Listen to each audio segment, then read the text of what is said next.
மதுரவாயிலில் ஒரு அடுக்குமாடி குடியிருப்பில் இறந்து 3 மாதங்களான தந்தை மகளின் சடலம் மீட்கப்பட்டிருக்கிறது. மிகப்பெரிய பரபரப்பை ஏற்படுத்தியிருக்கிறது. இந்த அடுக்குமாடி குடியிருப்பில் துர்நாற்றம் வந்ததை அடுத்து அங்கு குடியிருக்கக்கூடியவர்கள் அக்கம்பக்க வீட்டார்கள் போலீசாருக்கு தகவல் கொடுத்து அவர்கள் பார்த்தபோது இந்த அதிர்ச்சியான சம்பவம் நடைபெற்றுள்ளது. குறிப்பாக இந்த இறந்து அழுகிய நிலையில் இருந்த அந்த 2 உடல்களையும் மீட்டு கீழ்ப்பாக்கம் அரசு மருத்துவமனைக்கு போலீசார் அனுப்பி வைத்திருக்கிறார்கள். தொடர்ந்து விசாரணையும் மேற்கொண்டு வருகிறார்கள். முதல் கட்ட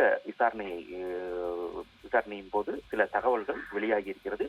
குறிப்பாக அந்த அடுக்குமாடி குடியிருப்பில் இருக்கக்கூடிய அந்த வீடானது சாமுவேல் எபினேசர் என்கின்ற ஒரு மருத்துவருக்கு சொந்தமான வீடு என சொல்லப்படுகிறது. இங்குதான் வேலூரை சேர்ந்த சாமுவேல் சங்கர் மற்றும் அவரது மகளான சந்தியா 2 பேருமே எபினேசரனிடம், அதாவது சங்கருக்கு நீரிழிவு நோய் இருந்திருக்கிறது. இதற்காக எபினேசரிடம் அவர்கள் மருத்துவம் பார்த்து வந்த நிலையில்தான் டயாலிசிஸ் சிகிச்சையாக அவருக்கு கொடுக்கப்பட்டு வந்திருக்கிறது. இதில் அடிக்கடி வேலூருக்கும் சென்னைக்கும் போக முடியாத சூழ்நிலை கடந்த செப்டம்பர் மாதம் இறுதியாக அவர்கள் இந்த அடுக்குமாடி குடியிருப்பில் தங்கியதாகவும் அங்கு வைத்தே அவருக்கு டயாலிசிஸ் சிகிச்சையானது எபினேசர் அளித்து வந்தார் எனவும் சொல்லப்படுகிறது. இந்த நிலையில்தான் அந்த சிகிச்சை பலனில்லாமல் அவர் உயிரிழந்திருக்கிறார். இதற்கு பின்பாக சங்கரின் மகளான சந்தியாவுக்கும் மருத்துவர் எபினேசருக்கும் வாக்குவாதம் நடைபெற்றதாகவும் சொல்லப்படுகிறது. இருப்பினும் இதற்கு பிறகு சந்தியா எப்படி இறந்தார் என்பது தெரியவில்லை. கிட்டத்தட்ட 3 மாதங்களாக பூட்டப்பட்டிருந்த ஒரு வீட்டில் 2 பேர் இறந்து அழுகிய நிலையில் இருந்தது மிகப்பெரிய பரபரப்பை ஏற்படுத்தி இருக்கிறது.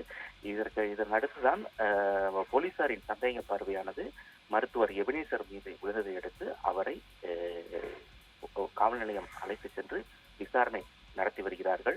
இருப்பினும் கிட்டத்தட்ட காணாமல் போய் 4 மாதங்களாக ஒரு வீட்டிற்குள்ளேயே 2 பிணங்கள், அதாவது இருவர் இறந்து அழுகிய நிலையில் தற்போதுதான் இந்த துர்நாற்றம் என்பது தெரிய வந்திருக்கிறது. இருப்பினும் இறந்து 3 மாதங்களுக்கு பிறகாக இந்த துர்நாற்றமோ அல்லது இந்த வீடு பூட்டப்பட்டிருக்கின்ற சந்தேகம் அது எப்படி, அதே போல இறந்து சில நாட்களிலேயே அந்த துர்நாற்றம் என்பது ஏற்படக்கூடிய சூழ்நிலையில் துர்நாற்றம் வெளியே வராமல் இருந்தது எப்படி என்பது குறித்தெல்லாம் தொடர்ந்து போலீசார் விசாரணை மேற்கொண்டு வருகின்றனர்.